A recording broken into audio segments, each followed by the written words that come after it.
Welcome back to Finch Chevrolet. I'm sitting inside a 2020 Buick Encore. This is the sport model, and we're going to take a look at the driver compartment. We got all these buttons, all these switches, nice color screen in the back here, but how do we operate everything and what does it do? So that's what I'm going to spend some time on right now. I'm going to start with the turn stock over here, which is your turn signal. And all of these controls also operate your driver information center. So we have our set clear button right on the end.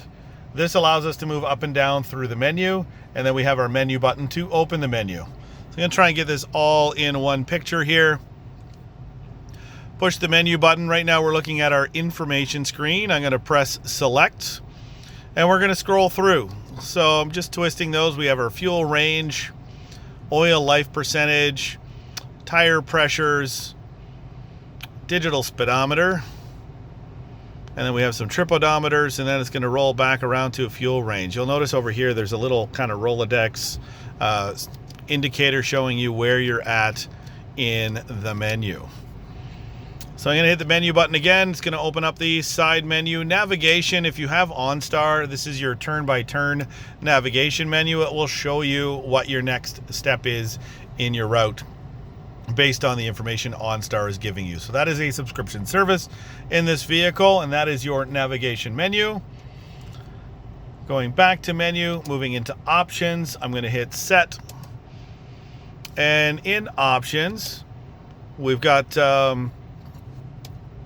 English and metric, so miles per hour and kilometers. A lot of times you're traveling, you are going to want to change this. So currently we're in metric.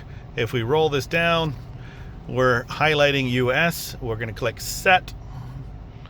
And now we are in miles per hour. So you'll notice our speedometer is miles per hour. If we moved over to our digital speedometer, that would be in miles per hour. And our temperature is moved from Celsius to Fahrenheit.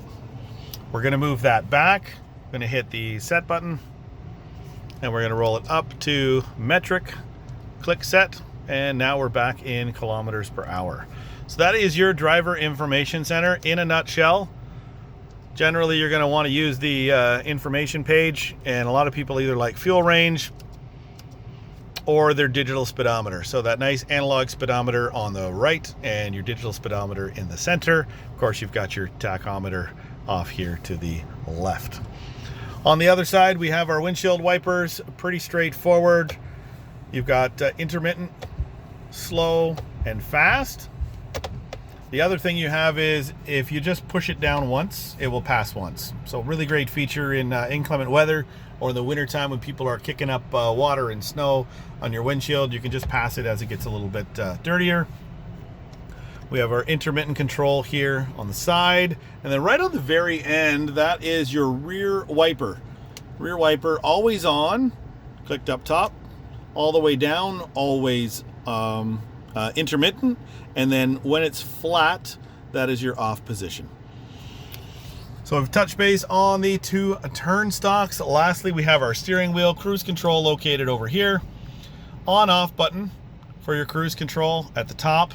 And you'll notice right around the compass down here, northeast, there's a white light that'll illuminate. That means your cruise control is now active and can be used.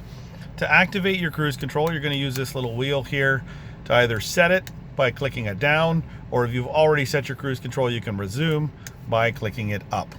And then on the side is your cancel. If you had your cruise on and you wanted to start to coast, instead of hitting the brake, you can hit your cancel button.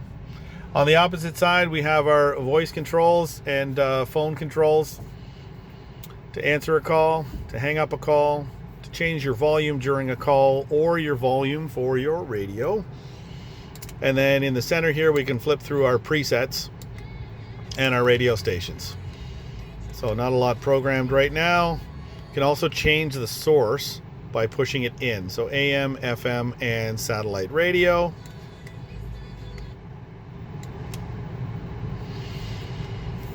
And then push and hold.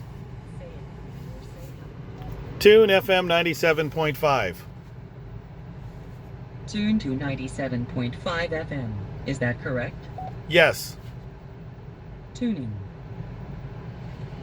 So the voice commands are really nice to have. They do take a bit of getting used to. If you need some help with voice commands, Say a command or say help. help.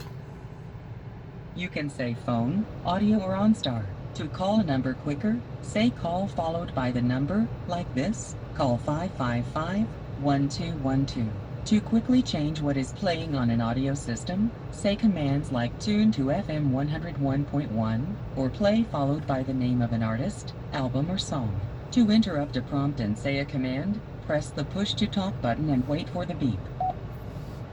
So really nice to have those built-in voice controls on the vehicle. Also, if you have a cell phone connected that has an assistant, so whether it be Google Voice, You can say phone, speech session. I'll just ended. hang that up. Goodbye. Whether that be Google Voice or Siri, you can push and hold this button and that will act as a pass-through to your Bluetooth speech recognition software.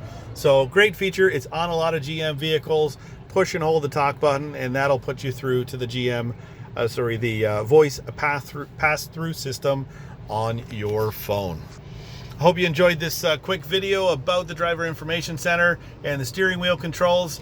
And if you have any other questions, feel free to message me or comment.